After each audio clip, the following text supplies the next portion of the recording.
JT on the bass guitar. All right, number 37, by the way. I got Anthony Hightaffer, Sumo on the drums. And it's standing over there playing the lead guitar is the oldest brother of all the Hightaffers, Mr. Captain Kimo! Well, you know, there's two places in life.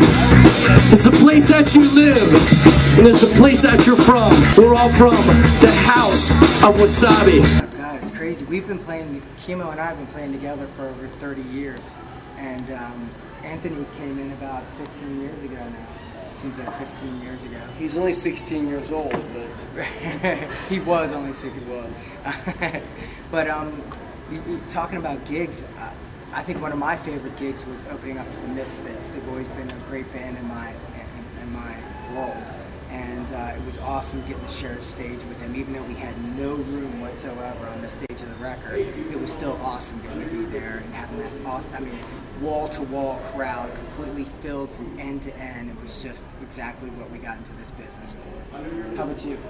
My favorite gig is obviously when Derek St. Holmes came to play with us. Yeah, it was great. Derek St. Holmes is the guitar player at Ted Nugent, incredible singer, incredible, awesome guy, and he came and performed Stranglehold with us at a Noise in the Basement show for 98 Rock. He got off an airplane at 8 o'clock, and he was at our show at 8:35 with his guitar. In hand. That's awesome. That's dedication. Yeah, it was just a really awesome experience. He's a great guy. We just saw him last night. Yeah, he's a really cool dude. He's really, he really stays, with the people. With the people. He's just a people person. Yeah. You know, and that's the kind of that's the kind of band we are. How about you, Anthony? Probably the Sonar show with Faster Pussycat. So that was a great Sonar Faster Pussycat. Because it was packed, and by the time we went on stage, the people were ready to go, but when we hit the stage, we blew it up. So by the time the Pussycats got on stage, everybody was just absolutely going nuts for it. And that show reminded us of how it used to be back in the 80s when we played. People crowded the front of the stage, and I remember I was playing that show at Sonar, and I'm there, and these two amazing blondes in the front row, and I'm playing, and one of them's got her arms wrapped around my leg, and the other one's looking up at me. I'm going, yes, this is what it's about. This is what it's about. You know. I know. One was his cousin. The other one was his ex-girlfriend. Didn't matter. He paid the other one $50 just to see it happen. It didn't matter. It still happened. It still happened. Yeah. Do you guys use any like cool promotional techniques to get your name out there? Because, like you said, it used to make the Makeshift Kiss shows, and that's a pretty big name. What else do you guys do to draw people in? I guess that's you on the other. We've been concentrating a lot on our product recognition. One, having a great product is everything out there. I mean, there's 5,000 bands in Baltimore, and out of 5,000 bands, there's a handful of us that are getting the good shows. One of the other things we do to promote ourselves and to keep ourselves and the club owners happy is we limit our shows to one show in the area every 8 weeks to 12 weeks. So when we play this one show, we know all of our fans, the hundreds of fans that we have, are going to come to that show.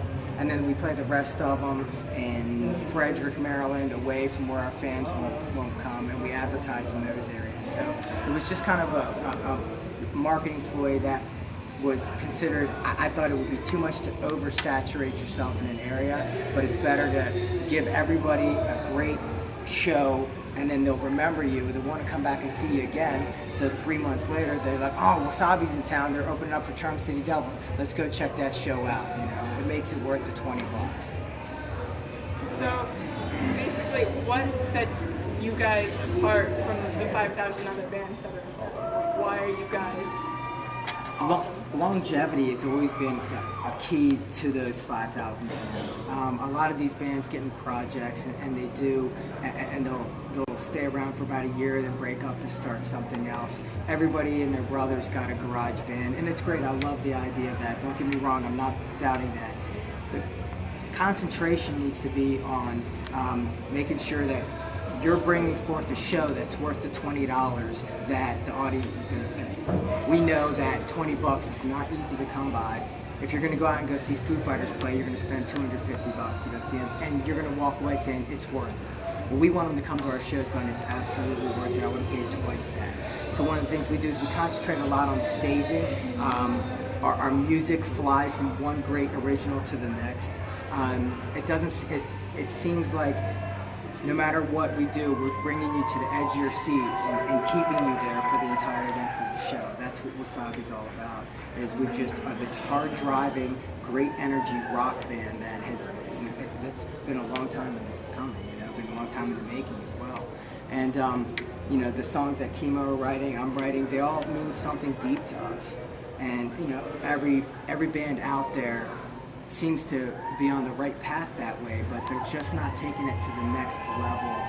In my opinion, I think I don't want to see another band wearing t-shirts and blue jeans on stage. See it, I can go anywhere and see that and pay and go there for free. I want to see a band that's going to do the costuming, that's going to take you to the edge and be this intelligent, smart band that's up there that knows how to keep the crowd entertained. And King Belvedere does that. We have no problem walking into an audience that's never seen us before and entertaining them. And I think that's what it should be all about. I am Samurai. I am Samurai. I live by the way. I am Samurai. I am Samurai. I am Samurai. I live by the way. I am Samurai. I am Samurai.